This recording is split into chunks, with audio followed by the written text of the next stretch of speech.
ලංකාව කියන්නේ ලස්සන වෙරළකින් වටවෙච්ච සංචාරයට කැමති ඕනෑම කෙනෙකුගේ ජීවිතයට අලුත් කතාවක් එකතු කරන ලස්සන රටක්.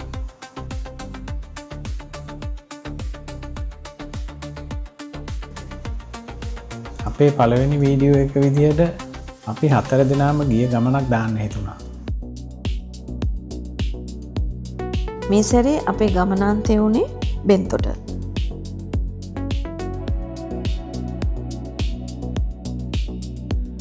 බෙන්තොටදී අපි නැවතුනේ NH සීසෑන් කියන හොටෙල් එකේ.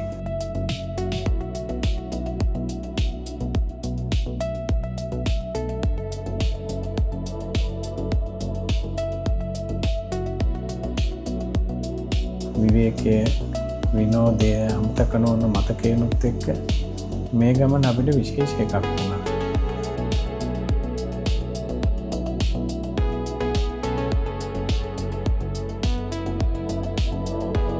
ඒ හෝටලේ තිබ්බ පරිසරයට ඇතුල් වුණාම දැනුනේ හරිම නිස්කලංක බව.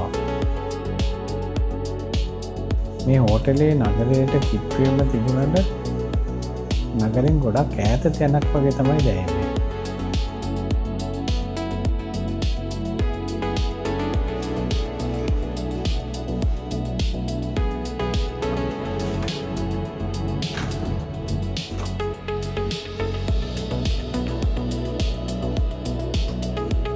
හොටෙල් එක පිහිටලා තියෙන්නේ එක පැත්තකින් කලපුවත් අනිත් පැත්තෙන් මුහුදටත් මැදි වෙලා. ඇත්තටම විවේක ගන්න නම් කියාපු තැනක්. එදා අපි ගිය දවසේ හවස ලොකු වැස්සක් වැස්සා. ඉතින් අපිට එළියට බහැලා වටපිට ඇවිදින්න නම් බැරි වුණා. බොහොම නිදහසේ විවේකයෙන් එදා දවස කාමරයට වෙලා ගත කරා.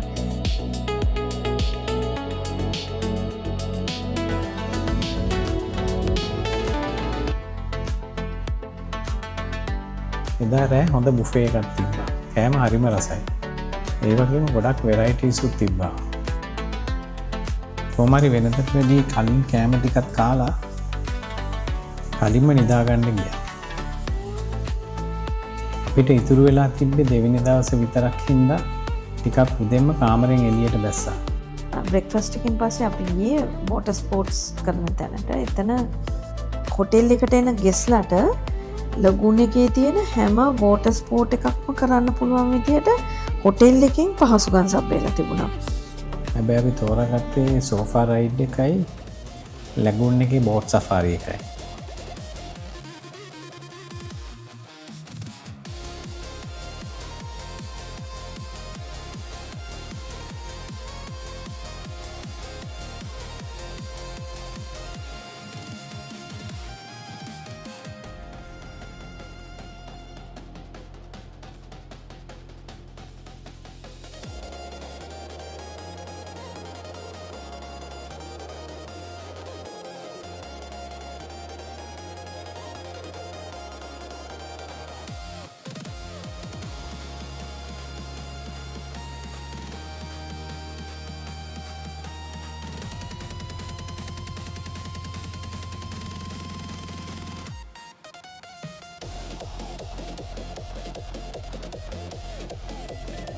සෝෆා රයිඩ් එක ගිහිල්ලා ආවට පස්සේ නම් අපිට හිතුණා අපරාධේ ඔක්කොම වෝටර් ස්පෝර්ට්ස් ටික කරන්න තිබ්බනම් හොඳයි කියලා.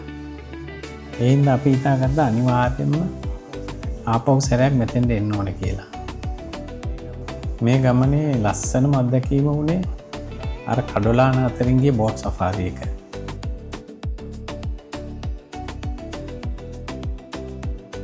බෝට් සෆාරි එක පටන් අරගෙන ඉස්සෙල්ලම ගියේ බෙන්තර ගඟ මුහුදට වැටෙන තැන බලන්න. එතෙන්ට කියන්නේ කළුවා මෝදර කියලා. ඒ කියන්නේ බෙන්තර ගඟ මුහුදට වැටෙන තැනට එතන එක පැත්තක වෙරළක් තියෙනවා. කළුවා මෝදර වෙරළ.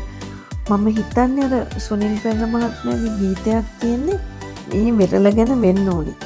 දන්න කෙනෙක් ඉන්නවා නම් කමෙන්ට් එකක් දාන්න.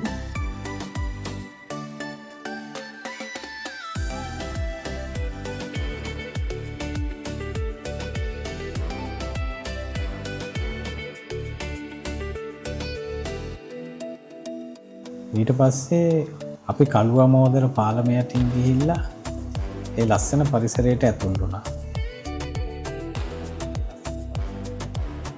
ඒ තිබුණ නිස්කලංකකම නම් කියලා වැඩක් නැහැ. අපිට දැනුනේ වෙනම ලෝකයකට ආවා වගේ.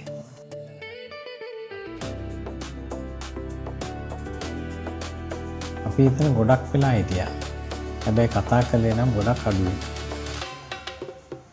අපි 4 දෙනාම ඒ පරිසරයේ තිබුණු ලස්සන නිස්කලංකකම උපරිමයෙන්ම වින්දා.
කොහොමාරි පැය දෙකකට විතර පස්සේ හෝටලයට ආපහු ආවට පස්සේ විවේක ගන්න හොඳම තැන උනේ ඒ ලොකු ස්විමින් පූල් එක.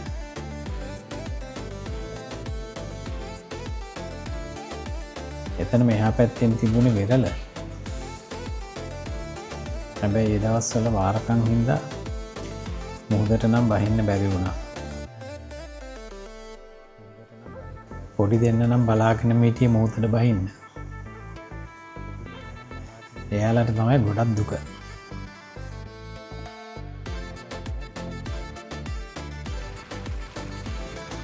ඊට පස්සේ ඉතින් පූල් එකට වෙලා ගොඩාක් වෙලා හිටියා.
එදත් හයියෙම වහින්න ගත්තට පස්සේ තමයි අපි පූල් එකෙන් එළියට ආවේ.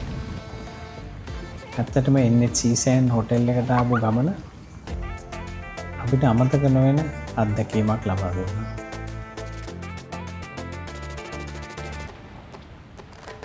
ඉතින් අපි පුළුවන් තරම් ඉක්මනට ඊළඟ වීඩියෝ එකකින් හම්බ වෙමු. මේ වීඩියෝ එක බලුවා නම් හොඳ නරක කියලා ඔයාලගේ කමෙන්ට් එකක් දාගෙන යන්න.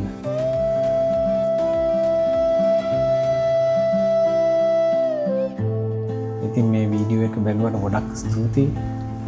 එහෙනම් ආපහු හම්බෙමු. ජය වේවා.